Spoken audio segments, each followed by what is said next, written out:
No morjes. Nyt mä olen täällä meidän metsässä.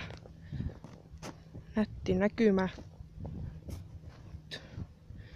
Täällä sitten leikitty lapsuuden leikkejä. Joskus muinoin. Ja tänään mä ajattelin, ne näyttää vähän eri juttua mitä lähinnä yleensä.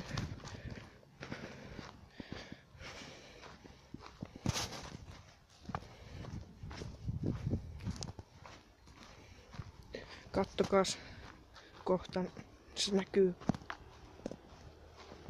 teillekin vähän paremmin. Täällä ilmeisesti joku menee mönkiällä tai mopolla tuolla.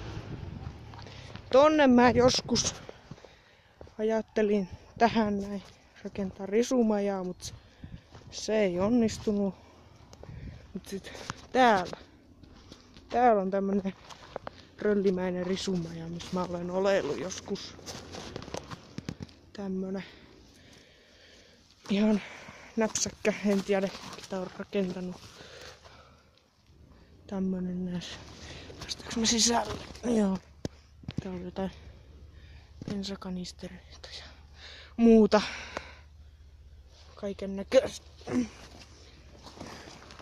Täällä ei vaan oo mitään romuja mettässä.